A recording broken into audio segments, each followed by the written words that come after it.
Live from Fargo and serving you on TV, online, and on the go.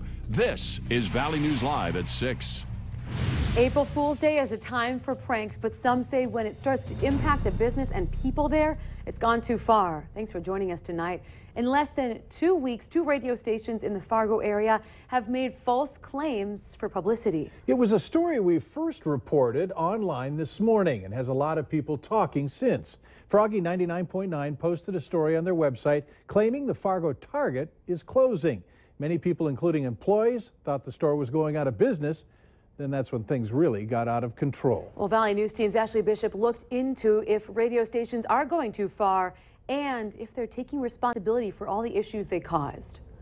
I think that there's a limit for April Fools. The post from Froggy 99.9 stemmed from the recent closures announced in Canada. They claim they were being expanded to the United States. Siri Free works for the station and thought the post was obviously fake and subtle. We won't tell any lies. We won't make anything up.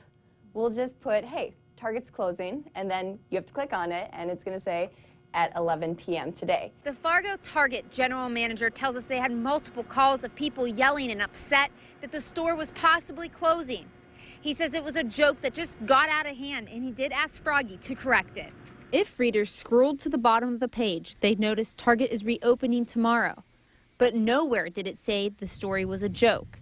And like most articles, people only read the headline, causing a mixture of reaction about the prank. And like I said, if I was a business, I would never advertise with that radio station again. I think it might be taking it too far. I think it's great. I think the world needs more humor. This isn't the first radio stunt in recent days. Fargo police had to address that they are not issuing bunny permits after Froggy's sister station, Y94, claimed they were.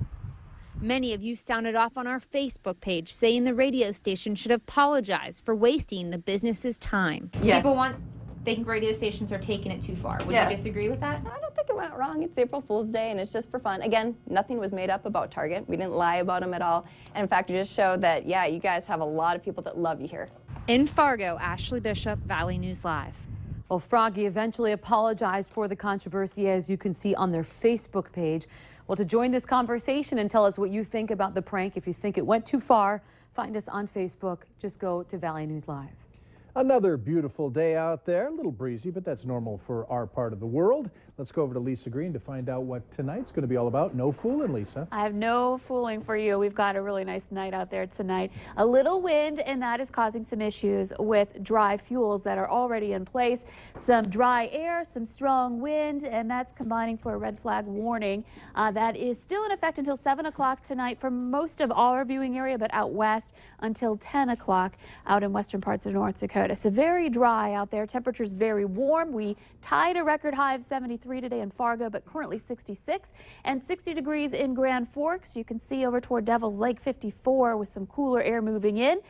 And a little moisture down to our southeast, some storms just north and west of Minneapolis, and perhaps a few sprinkles in our far eastern viewing area. But otherwise, this evening looks fantastic, just a little on the windy side. Temperatures staying generally in the 60s through the rest of the evening hours for Fargo. We'll have details coming up on your holiday weekend forecast, as well as our next significant chance for rain and snow coming up. Don't like that. Thanks.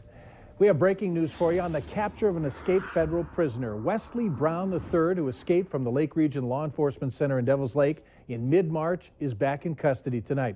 The U.S. Marshal's Office says Brown was apprehended this afternoon in North Bend, Oregon. Also arrested was Rachel Chapulis, the correctional officer accused of assisting Brown's escape from jail. The Marshal's Office says it followed leads that took them through several states en route to today's arrests. Governor Jack Dalrymple has just declared a statewide fire emergency for dangerously dry conditions and a gusting wind that can cause fires to spread pretty quickly. And there are concerns across the river as well. Fire departments across the valley have been busy with numerous grass fires. Clay County Sheriff Bill Bergquist says it comes down to common sense and taking responsibility to prevent fires. I don't know a lot of people that use their ashtrays in cars anymore. It's always thrown out the window. And if you do get caught throwing a cigarette out, which starts a fire, you are, again, going to be responsible for that. If you're going to have an outdoor fire for fun or for some spring cleaning, you're required to have a permit and give dispatch a heads up. Investigators say they believe someone intentionally set a mobile home fire early this morning. Fire crews were called to the 900 block of 2nd Avenue East in West Fargo. A neighbor reported flames shooting out of a window in the next-door trailer home. Investigators say it appears someone broke a window on the trailer and threw a burning rag-like object inside. Damage inside the trailer was considered minimal. The engineer of the train that derailed and exploded west of Castleton in December of 2013 is now suing the railroad. Brian Thompson says he suffered severe and permanent emotional injuries and left his career as an engineer as a result of this derailment. The Fargo man claims BNSF was negligent in providing responsibly safe place to work, didn't warn him of the dangers of hauling explosive oil tank cars, and failed to properly inspect, maintain, and repair its car's equipment and track. Thompson is asking for a jury trial and unspecified damages. The railroad has yet to file a response to this lawsuit. Pilots can once again get fuel at the Holly Airport. The pumps were closed after a single-engine plane stalled in midair after filling up yesterday. The pilot had to make an emergency landing along Highway 10 where he crashed into a car. An FAA spokesperson tells us that testing the gas is part of the investigation. 3 samples of fuel from the plane were tested. All came back with no contamination.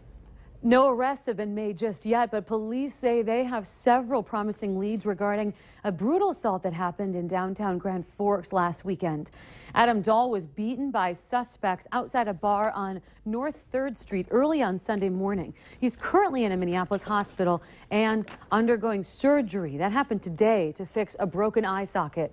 Lieutenant Brent Johnson tells us that several people of interest in this case have now been interviewed, and he says that many people recorded the incident on their cell phones.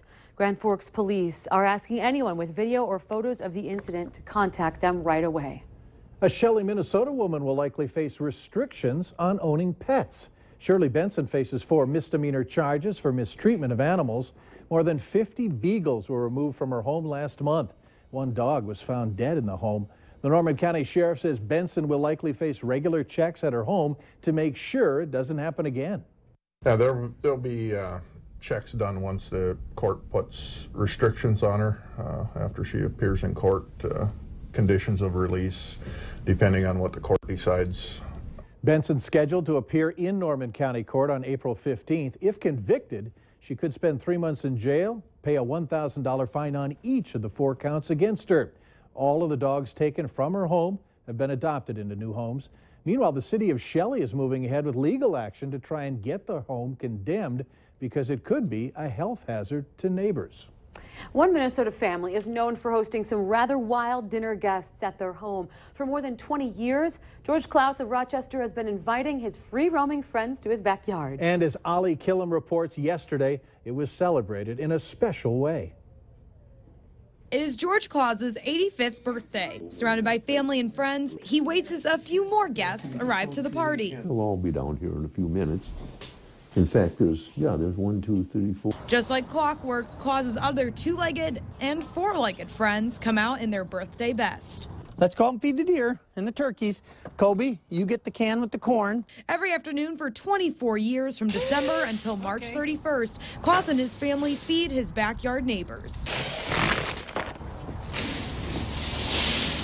Just as I'm opening up the cans, they hear the cans, and they start coming from over the hills, and you can see them. It is this picture of wildlife untamed that Klaus lives to see. It's probably, addicting to sit here and watch all the birds and the wildlife, and lucky to have it here yet.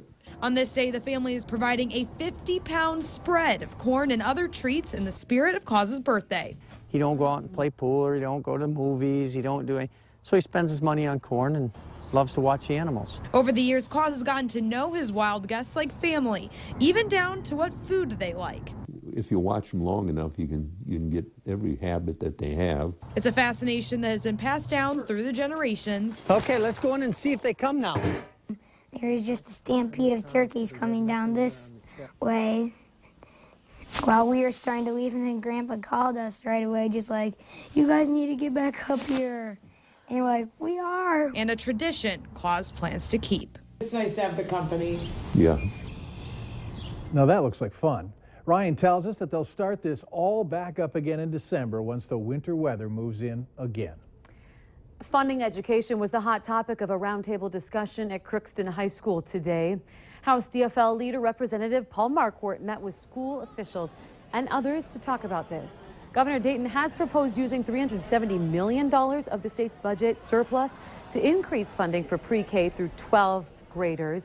However, Marquardt says that he doubts that high of an amount is going to be passed by the legislature. The governor's hires proposal would mean that $142 of an increase per student in the Crookston School District, but the superintendent there says that's not even enough money to give teachers a 3% raise.